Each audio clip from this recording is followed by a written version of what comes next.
We're a world desperate for a quick fix, so it came as no surprise to me when celebrities started using diabetes medication off licence to lose weight.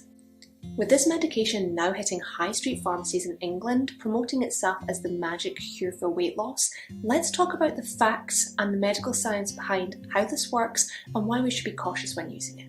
If you're new here, my name's Ruth, I'm an eating disorder specialist, and it's an absolute pleasure to have you here. First and foremost, we have to acknowledge that significant weight gain is often a side effect of eating disorders, for example, binge eating disorder and bulimia nervosa.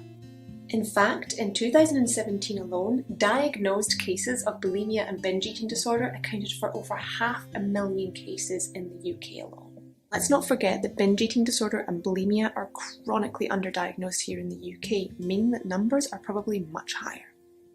Secondly, eating disorders manifest as a coping mode to deal with unprocessed trauma. This means that a significant portion of eating disorder recovery in turn has to be trauma processing. Okay, so how does this drug actually work? Let's look over the medical facts together.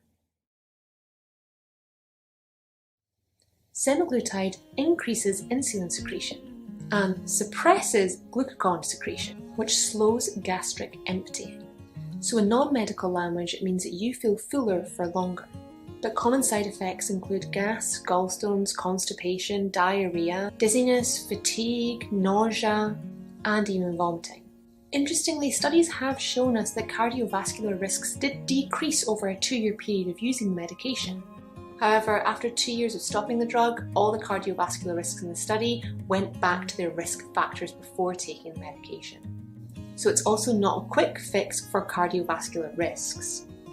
It's also not medically advised to be on these drugs long term.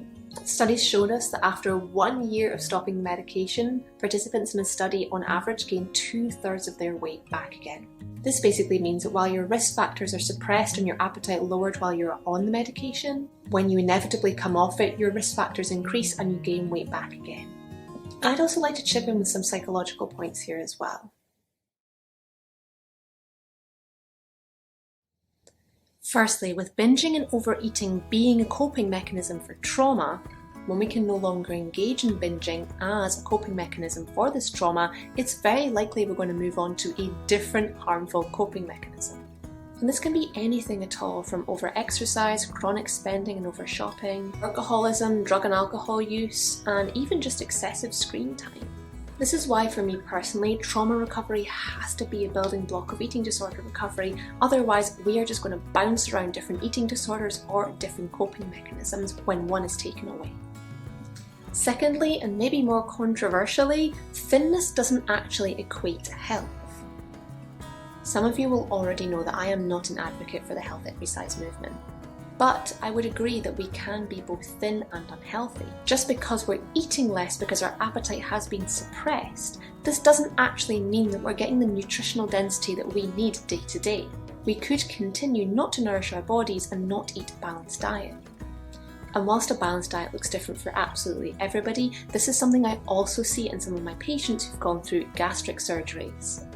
Although they're technically eating less, what they are eating isn't really nourishing their bodies. And of course, this returns to the problem that the root cause of our weight gain is never actually addressed. Because I've said it once, I'll say it 1,000,000 times. Binging has nothing to do with being greedy or lazy.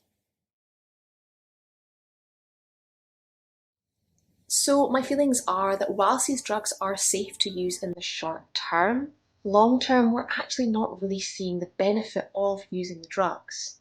And honestly, most importantly for me, the trauma that contributed to your eating disorder is never actually addressed. So if you are insistent on using the drugs, please do it safely with a team of trusted registered professionals behind you, like myself and medical professionals. Speaking of, if you head over to my website, you'll find my 6-week online recovery courses which have been designed to kickstart your eating disorder recovery. Be kind to yourself, recovery warrior, and stay safe.